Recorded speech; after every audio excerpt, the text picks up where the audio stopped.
Good day. Well, as you can see, I'm now back in London in my usual place, and my trip to the English Midlands having come and gone very fast, and with the tasks that which needed to be done successfully done. So I'm in a position once again to resume my discussions of the situation, of the global situation. And again, I stress we talk about Ukraine in this crisis, but every aspect now of the global crisis, of everything that's going on around the world, is to a greater or lesser extent connected with it.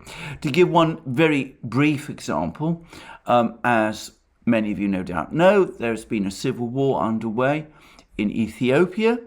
The Ethiopian government has been getting quiet backing from the Russians and the Chinese. The rebels, the Tigrayan rebels against the Ethiopian government, have been getting quiet backing from the United States. It's perhaps not entirely surprising that in the context of the global crisis, the crisis over Ukraine, there are now discussions apparently underway for Ethiopia to become yet another country after Iran, Turkey, China, India apparently, and Cuba, to start looking into means or mechanisms to accept Russia's Mir card. So this is a global crisis, but I will focus, as I always do initially, on the situation in Ukraine itself, and I will segue in fairly quickly into a further discussion of the diplomatic events, if one can call them that. Firstly, there's been a great deal more fighting in northern Donbass. Severodonetsk, as I discussed in my previous video, has now come under full Russian control. The Russians are in complete control of the entirety of the east bank of the Severodonetsk River. There are apparently still stragglers, Ukrainian stragglers, small groups of fighters who are still trying to find some way across the river and to escape to Ukrainian lines, but they're scattered and disorganized, and they're not putting up any organized resistance to the Russians. So the Russians now control Severodonetsk. They control the entire area east of the Seversky Donetsk River, at least in this part of the battlefield.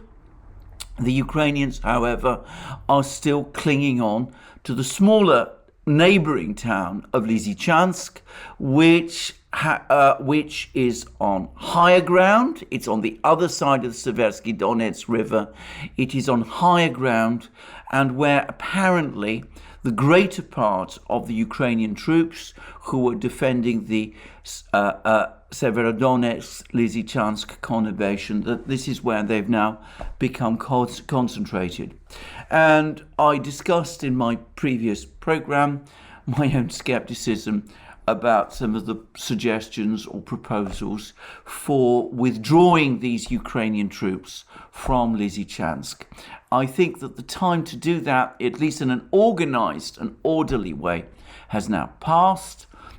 It's highly likely that they will be in a complete entrapment before very long.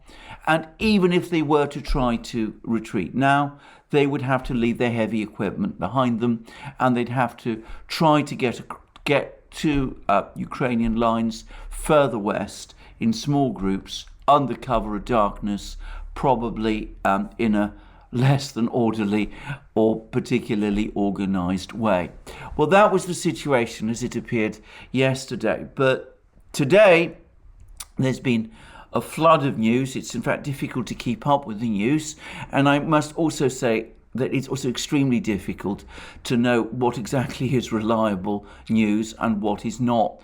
But there's been reports of more Ukrainian settlements south of Lysychansk coming under Russian control, and of the Russians entering one of the major industrial plants south of Lysychansk, the Lysychansk refinery, which has been a major point of defense for Lysychansk itself. And the reports suggest that once this refinery and all of this area that the Russians are now moving into in a very concerted way falls under their control, then a retreat of Ukrainian troops from Lysychansk is going to become even more difficult than it was when I discussed this topic yesterday. The Russians will be in even greater artillery dominance of the neighbouring area. Apparently, the latest settlement that the Russians have captured is also on high ground, which again gives the Russians an artillery advantage so that they can strike at various Ukrainian troop movements exiting Lysychansk, or perhaps trying to advance to Lysychansk to break the siege there. They can do that without too much difficulty. And it seems to me that this is another example of the extraordinary folly that the Ukrainian High Command has exhibited in this war, because it's beginning to look increasingly unlikely that these Ukrainian troops in Lysychansk have any real hope to escape. And by the way, it's also starting to look as if the resistance of these troops and of the outlying units that are trying to defend Lysychansk in places like the settlement that's just been captured, the refinery as well, that their resistance is crumbling faster than it did as they become increasingly demoralized. And this has been a pattern ever since the key Russian breakthrough in Popasnaya about a month ago. What has happened is up to the moment when Popasnaya, this dominant town which was on especially high ground and which had become very much part of Ukraine's main defense line in Donbass, once Popasnaya fell, other places started to fall in succession ever more quickly, with Ukrainian troops in all of them putting up less and less resistance. By the way, that was also true in Severodonetsk as well. Ukrainian resistance in Severodonetsk collapsed almost as soon as the town was attacked. The Ukrainian government rushed reinforcements, some of its best troops, to Severodonetsk. They got trapped in turn in the Azot chemical works. They held out for a while, but their resistance also has collapsed. And other Ukrainian units are showing, of course, less willingness to go on fighting in this situation where they're now clearly in a position of severe disadvantage. And here I'm going to just mention an article that has just appeared in the New York Times, and I'm also going to reference a discussion of that article by Larry Johnson, former CIA officer, who has an exceptionally fine blog in which he covers developments in Ukraine with a former intelligence officer's eye. He's former CIA, and of course he's provided some, in my opinion, some of the best commentary about the war. And he's passed this article in the New York Times, which is all about the fact that there are CIA agents and CIA officials doing all the usual things that CIA people do in Ukraine, though apparently no US special forces in Ukraine. I doubt that, by the way, though the article does admit apparently that there are special forces from other Western countries present in Ukraine. Of that, I have absolutely no doubt. But as Larry Johnson pointed out, the single most important paragraph in this whole article was one which admits that the United States is having increasing difficulties training Ukrainian soldiers because the best Ukrainian soldiers have already been killed or wounded or taken prisoner. So Ukraine has already lost the cream of its army, its best trained, most battle-hardened soldiers.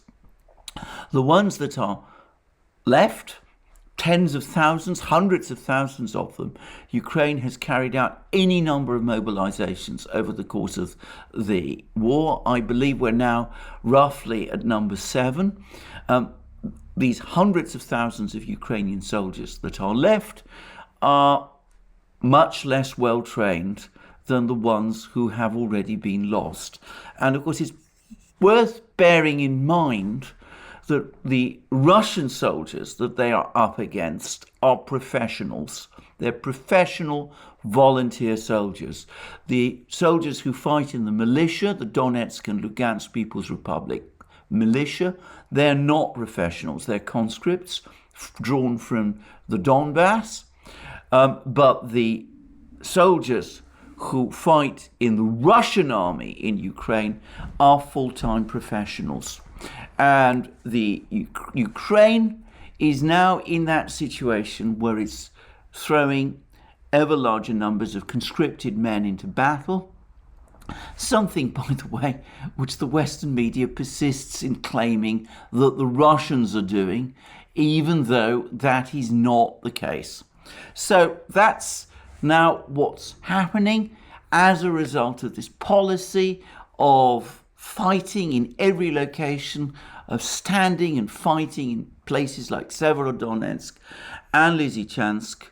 Ukraine is losing its best troops and has, according to this New York Times article, to a great extent already lost them. Now, I constantly read in the Western media, parts of the Western media at least, that what's happening in Ukraine is a war of attrition, which is true, and that Ukraine is gradually weakening the Russian army. It seems to me as if the truth is the diametric opposite. I see no evidence that the Russian military has been weakened in any significant way in this war. The army that is being attritioned away is not the Russian, it is the Ukrainian. And the faster this is understood in the West, the better it will be. Though I'm going to speak in a moment about what Western leaders themselves have been up to. So here we are. Ukraine has lost its best troops and it's going to lose some more of them when inevitably Lysychansk falls. I saw a report today, which I can't confirm and which needs to be treated with care since it comes from a Russian source, that the Ukrainian government has contacted its opposite numbers in the Russian government with views to try to negotiate exchanges of prisoners, and that the Ukrainian government has listed 15,000 Ukrainian troops who it believes are now in captivity, in Russian captivity or in captivity with the militia. And this source, which is Russian, says that's probably an underestimate, and this source guesstimates that the total number of prisoners that are under the ultimate control of Moscow is around 20,000. Well, I can't confirm any of this, but I'm going to make a guess. If any of this is true, then this jump in the number of prisoners, the earlier numbers that I'd seen were closer to about 5,000 to 6,000, 7,000. If this figure of 15,000 is true, then that is only explicable as a result of, no doubt, the mass surrenders of Ukrainian soldiers in recent battles in Liman, in Svyatogorsk, in Soleddarsk, and now, of course, in Severodonetsk as well. And, of course, also in the Gorsky, Zolotoy cauldron. And if it is indeed 20,000, well, one begins to get a sense of the enormous damage that the Ukrainian army is starting to suffer. So that's where we are, it seems to me, in the situation in Donbass. Now, elsewhere in the war, we've had a great deal of talk about a missile strike, a Russian missile strike on Kremenchuk, which supposedly hit a residential building.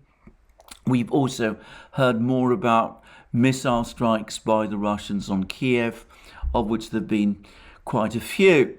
Now, Again, there's always much discussion as to what exactly are the targets the Russians are launching their missiles at. The Russians consistently deny that they're targeting residential or civilian facilities. And of course, the Ukrainians like to claim that they almost always are. What I will say about this, and this is not me trying to make any judgments, because if civilians are being killed, which undoubtedly they are, it is a terrible thing. And if one launches missiles at a city, some civilians are certain to die. But the lesson to take away from all of this about the war, and war imposes its own brutal calculus, is that we are continuously hearing about how Russia is about to run out of missiles, run out of weapons, how it is almost on the brink of exhaustion, how it is unable to continue the fighting. And yet we see here again another example of more Russian missile strikes at an increasing tempo, this time on Kiev itself and on Kremenchug and on other places, causing, according to the Russians, heavy damage to Ukraine's civilian economy, massive losses to Ukraine's manpower. I think that this myth that Russia is running out of men and materials is one that really needs to be buried fast. It's delusional. It doesn't have there's no reflection of it in the fighting itself.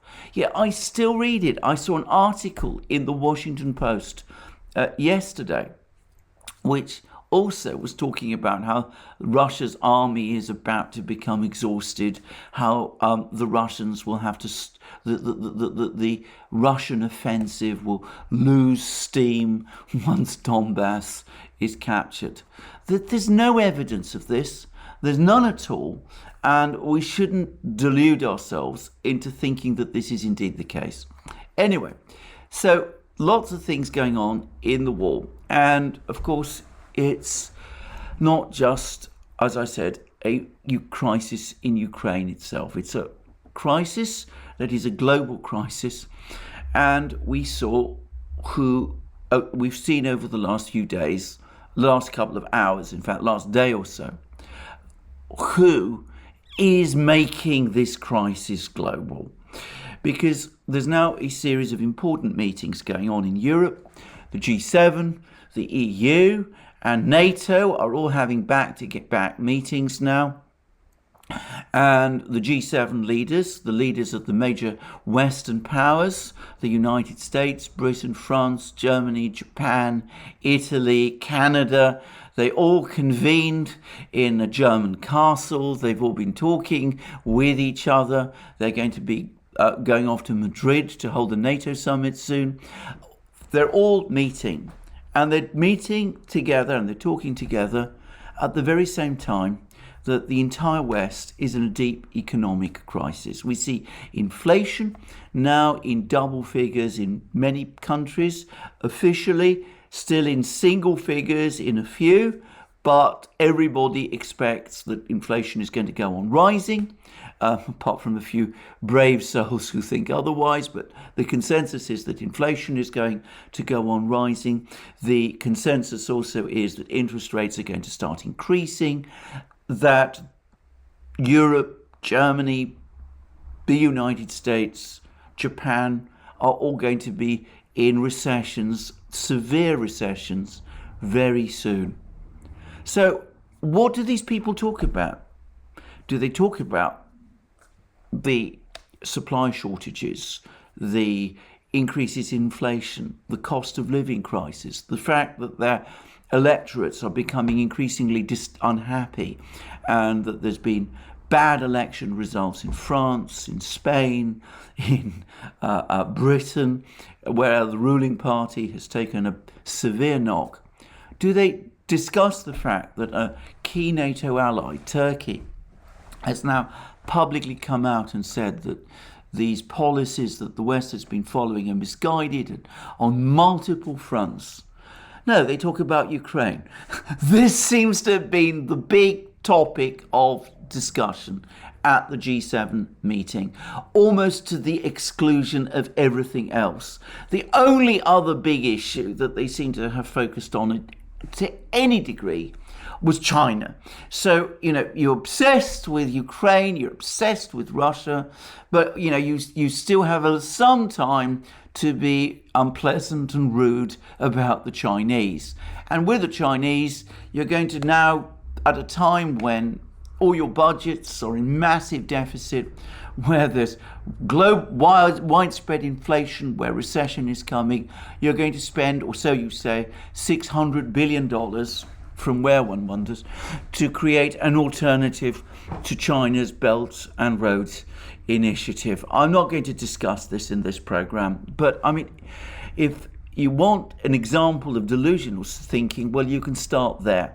But let's look at what was discussed about Ukraine. First of all, we had now the obligatory address from President Zelensky.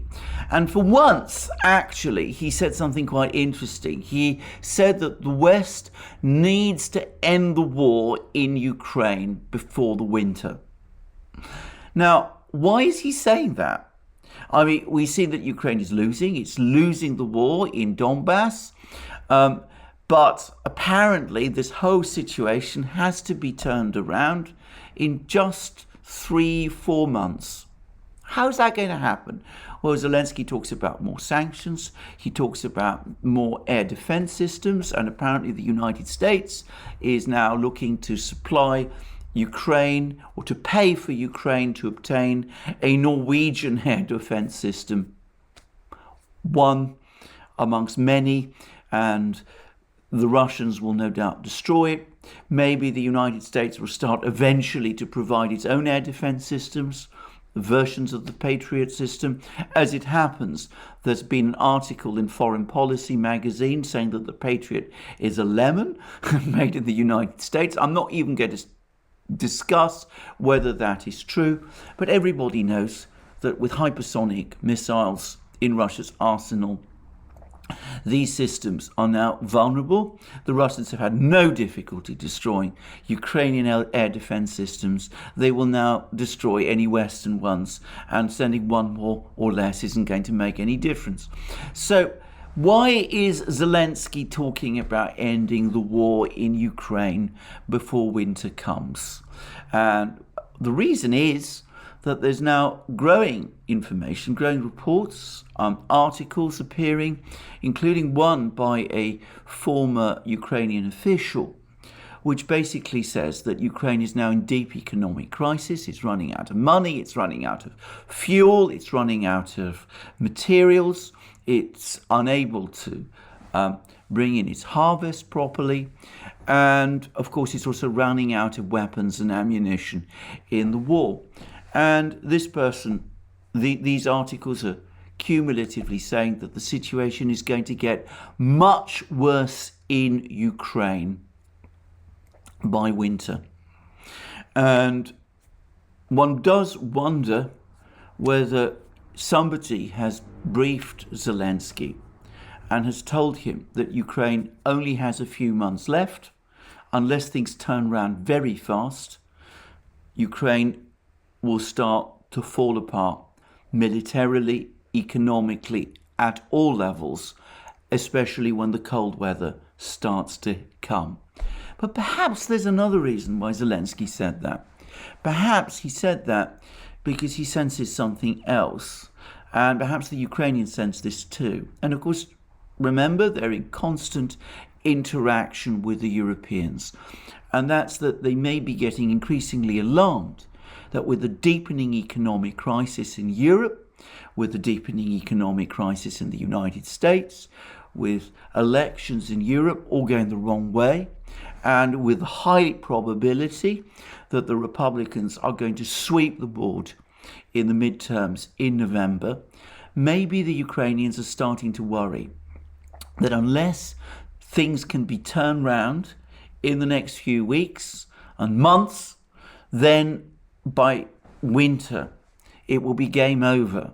it'll be game over, not just because Ukraine itself may struggle to sustain the war, but also because Western support at that point, with all of these other crises starting to become overwhelming, that the Western support at that point will start to falter.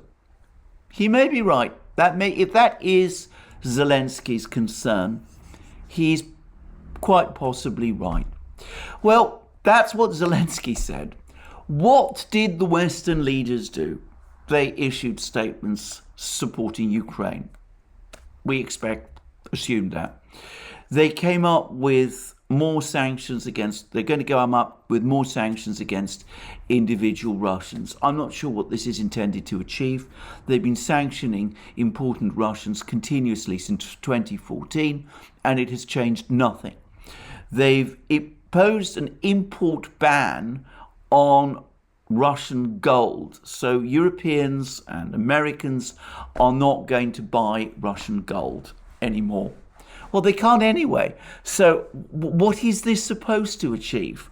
Besides, my impression is that the Russian central bank at the moment wants to keep as much gold as it can in Russia because it wants to build up its gold reserves, not so much so that it can parley them with international investors, but so that it can reassure Russians within Russia itself that the ruble has backing of a basket of commodities, one of which, of course, is gold. So I think that there is little interest in Russia in exporting gold to the West at the moment. They do, of course, export gold to places like India and China, and they get good money for that gold. And I don't see why that's going to stop. But this, of course, brings me to the next harebrained scheme that's been talked about. Now, I've touched on this before. The latest idea is to impose a price cap on Russian oil sales, not just oil sales to Europe and America, which, of course, supposedly are now have imposed upon themselves some kind of self-denying ordinance. They're not going to buy oil directly from Russia anymore, even though in practice they're buying it from third parties. This is going to be an attempt to prevent the Russians from selling oil at a market price globally to India, to China, to Argentina, to wherever. And the way that's going to be enforced is that supposedly oil tankers, which predominantly get insured in London and in the United States, those tankers will not get insurance. That's the idea. Now, it's a crazy idea. It is completely unworkable. There are so many holes in this that it's not even clear. It's not even obvious where to start. First of all, let's begin with this. Olaf Scholz, the German Chancellor, says that this has to be supported globally. It has to be a globally supported idea, and he spoke about the need for OPEC to go along with it. Why would OPEC go along with a scheme intended to cap the price of oil? OPEC is a cartel.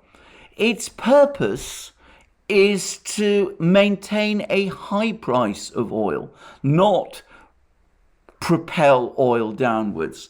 Now, Saudi Arabia in the past has shown some willingness to increase supplies of oil in order to keep, as it says, the market stable, in order to meet supply needs in Western economies. But as we've seen, they've become increasingly unwilling to do that recently, and there's some suggestions that they're not in a position to do it anyway. But regardless of that, overall, OPEC's function is to support the price of oil. So why should they agree to a scheme whose purpose is to reduce the price of oil?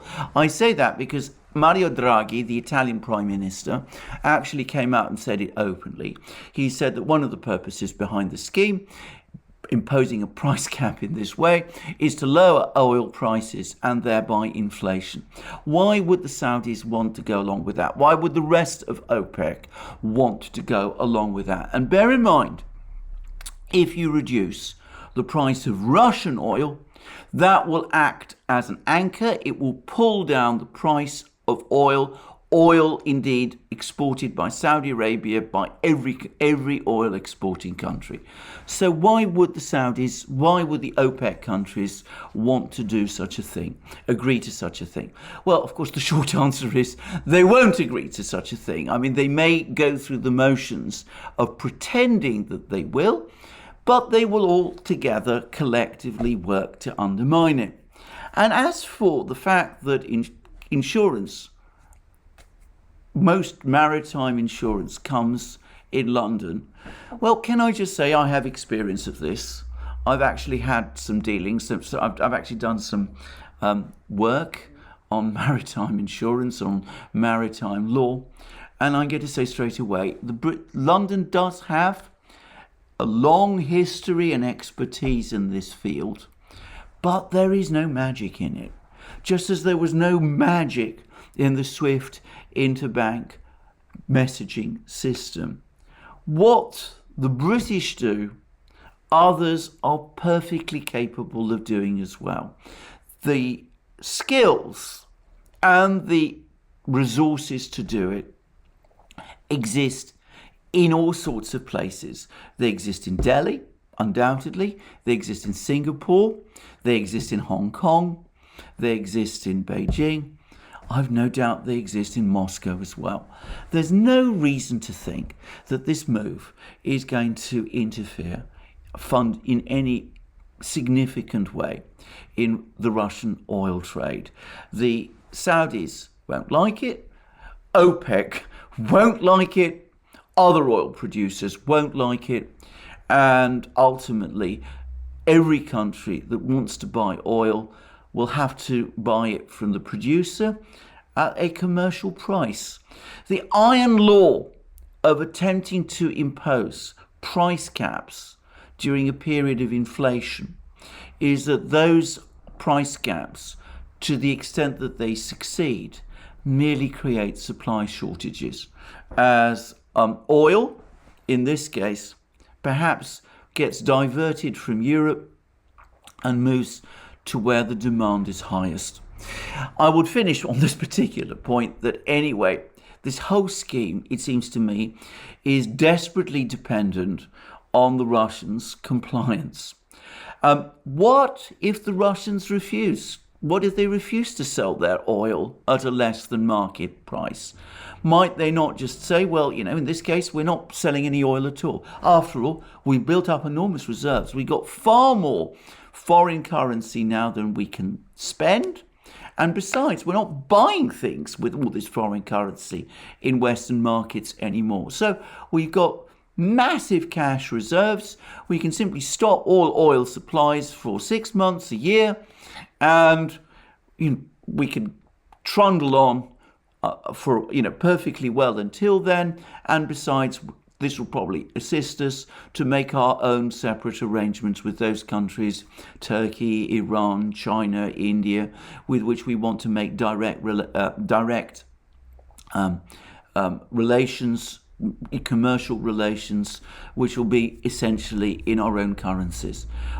What if the Russians simply respond by cutting oil production and cutting oil sales in response to a scheme like this, which is exactly what they will say? Well, in that case, you're simply doing what Western governments pretend they want to avoid. You're taking Russian oil out of the market, in which case, of course, given that Russia is the world's third biggest exporter of oil, almost equal with the two other big exporters, Saudi Arabia and the United States, well, at that point, of course, you see oil prices skyrocket even further. Now, I would not be surprised if the Russians do that. I can't see why they would not do that. What reason do they have not to take a step like this? So it's a bad plan. It's another one of these ideas that has not been properly thought through. It seems, by the way, to have come out of the fertile mind of Janet Yellen of the US Treasury. And I'm going to say one very last thing about this particular plan. It's actually represents, in a kind of weird way, a softening of the existing sanctions.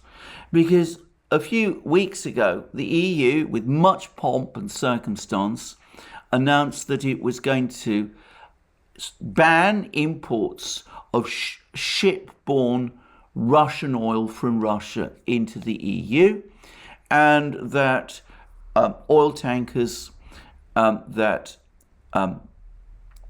brought Russian oil, were seeking to bring Russian oil, would be denied insurance cover, and that would be a global thing. So alongside the import ban on Russian oil, there was supposed to be a ban on insurance, on worldwide insurance for Russian tankers. Now, if you think about it, if you take a step back and think about what that means is that those sanctions which were imposed a few weeks ago, cut across completely this plan to impose price caps on Russian oil. Because if you're going to threaten to withhold insurance from Russian tankers, or from tankers carrying Russian oil, unless that oil is being sold at a particular price, well, that means that you are in effect agreeing to provide insurance to a tanker that is carrying Russian oil at a particular price, which also must logically mean that that decision that the European Union made a few weeks ago to deny insurance to all tankers carrying Russian oil is going to be reversed. Now, I can't help but think that what's also been happening is that the EU, the British and the United States have all got together and they've suddenly realised, hold on, this isn't working. This import ban on Russian oil is simply redirecting Russian oil to India and China, that our attempt to try to restrict these exports with an insurance ban isn't working either. So we're going to sort of try and row back, and we're going to come up with this global price cap idea that will make our insurers happy, because they'll still be in the market to insure Russian tankers, or rather tankers ferrying Russian oil. And at the same time, it will mean that the volumes of oil supposedly will remain at the same level. And we're looking the other way, even as some of this oil comes back to us from places like India.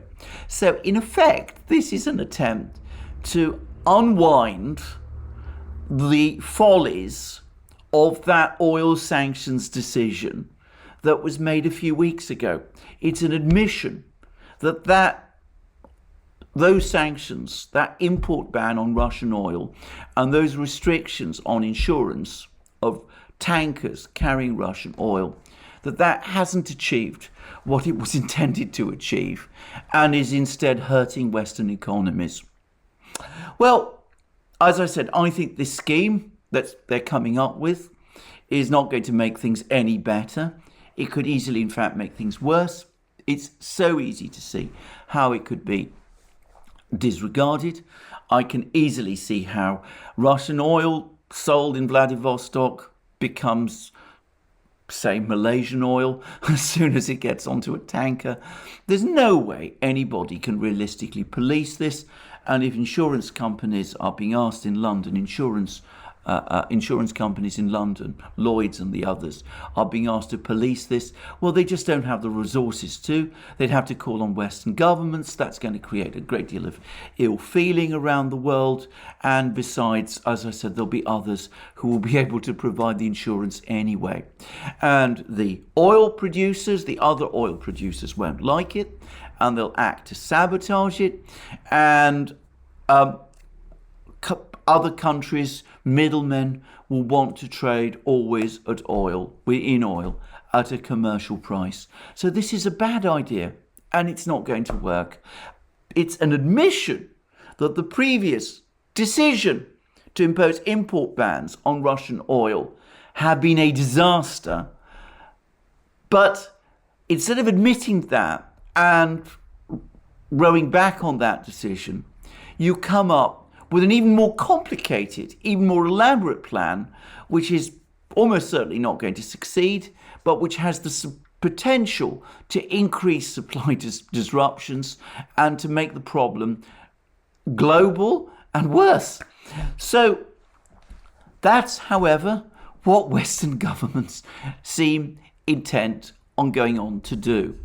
And it's very characteristic of how they are acting overall, because, as I said previously, a situation where there is now a global economic crisis, you need to start thinking surely about that crisis. You ought to be seeking a political, diplomatic settlement of the problem in Ukraine. And yet you have a situation where still the dominant voice is that of Boris Johnson and of Joe Biden, who both insist that Ukraine must be supported to the point of, well, his own destruction, presumably, because that is all that Joe Biden and Boris Johnson seem determined to do. Or if their counsel is accepted, it's the thing that will inevitably happen. Just to get a sense of how disintegrated Western diplomacy has become, look at the ludicrous situation that's arisen over Kaliningrad. Ludicrous and extremely dangerous. As I've said already, the Russians now realize that Kaliningrad is a region of their country that Lithuania, an EU and NATO state, is seeking to blockade. It's now one of those problems like, the Berlin corridor, the Danzig corridor. It's now become a point of crisis similar to that.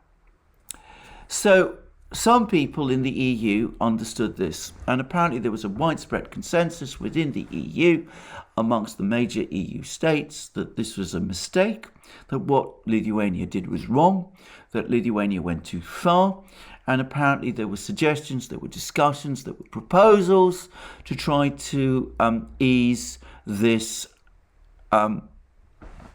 basically to reverse this decision. And this should not have been difficult because, of course, Lithuania said that it didn't make this decision unilaterally. It was simply enforcing sanctions. The EU's sanctions on Russia by apparently interfering in breach of international treaties in the internal commerce between various Russian regions, which in this particular instance crosses Lithuanian territory. So that's what the Lithuanians said. They said this is not a unilateral decision. We're doing this because we are upholding EU sanctions. So if the EU comes along and says to Lithuania, well, that's fine, we understand, we're very grateful, but really this isn't necessary. We are still abiding by these treaties. Therefore, you can lift your blockade and allow those goods to cross to Kaliningrad from Russia as before. This wasn't the intention, this wasn't the plan, this wasn't what the sanctions were all about. The EU should have been able to say that, and Lithuania should have been able to comply. Well, what's actually happened is that the major EU states, and in this case apparently the Commission, all came together and told Lithuania that that's what they wanted. They wanted Lithuania to row back this blockade, except, of course, that Lithuania said no. It's going to continue with exactly the same blockade that it had imposed previously. And it's also saying that it regards transit traffic across Lithuania from Russia to Kaliningrad as a corridor across Lithuania, and it is not going to have any truck with corridors. It's not going to allow corridors over its territory, which of course makes one even more conscious of the similarities to previous crises, the Danzig corridor, the Berlin corridors, all of those sort of things. It's simply emphasizing the fact that that is the case. Well, what does the EU do? Lithuania is a small country. They can all come along, presumably, and tell the Lithuanians, I'm sorry, this is simply not good enough. This isn't something we are prepared to support. We are going to come out and say straightforwardly that we think you're acting most inappropriately, and this is going to have consequences for you if you continue to put the peace of Europe at risk in this way. Well, of course, they do nothing of the kind. They submit tremulously to Lithuania's veto. Lithuania's veto. If you want a case of the dog being wagged by the tail, well, here you have it. Mighty countries, or once mighty countries like Germany, France, Italy, Spain, and the rest, apparently can't get their way. They're now prisoners of the anti-Russian obsessions of the government in Vilnius. I mean, if this is not a total collapse of diplomacy, and a further indicator, by the way, of why the EU and NATO have become incredibly dangerous institutions, well, I simply don't know what is. It turns out that the most anti-Russian, most, I'm going to say, neurotic country, even if it's tiny Lithuania, is in a position to hold the rest of the bloc at ransom, if you like, because it refuses to water down an initiative which it had previously claimed it was doing at the bidding of the bloc. Now, that's where Western policy has descended. We have a situation where Western leaders don't seem to have coherent ideas of what to do. They come up with harebrained schemes like the global oil price cap. They send another surface-to-air missile system, a Norwegian surface-to-air missile system, to Ukraine. And they let themselves be dictated to by Lithuania, which has now been empowered beyond all reason because Western governments have followed this policy, this anti-Russian policy, for so long and have become the prisoners of it. One longs for a genuine statesman to come forward and to say, enough. But I'm afraid there doesn't seem to be any sign of that at the moment. In a recent programme, which we did on the Duran, Alex Christoforou and I spoke about people in the West, various actions being taken by the West, being a case of rearranging the deck chairs on the Titanic. I have to say, when I look at the leaders of the West, I have to say it feels a little bit like the story that's told, perhaps falsely, perhaps wrongly, of the captain of the Titanic, that he ordered that the ship sail forward into the iceberg field, full steam ahead, and then immediately left the bridge to go to bed.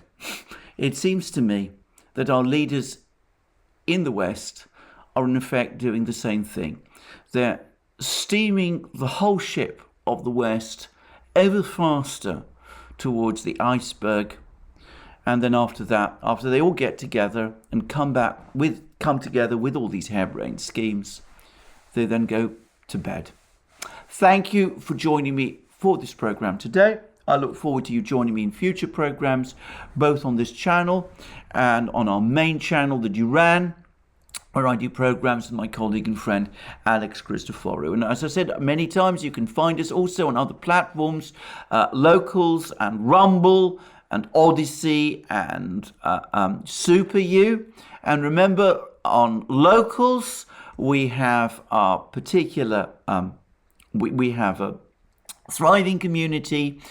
It's a slightly different type of platform to other platforms because it's perhaps rather more interactive, and we publish a lot of exclusive material on Locals. And of course, on every Wednesday on Locals, I do my live stream on Locals, which you can join, and which takes place exclusively on Locals at 1400 hours Eastern Standard Time. And of course, you can also, if you wish to support us, do so via Patreon and Subscribestar, and also by going to our shop and buying the various great things that you will find there. Our magic mugs, our hats, our hoodies, our t-shirts, our sweatshirts, our bomber jackets, all these great things, you will find them there in our shop. And last but not least, if you like this video, please remember to press the like button, and please also check your subscription to this channel. Thank you for joining me again today. I look forward to you joining me again soon, and have a very good day until then.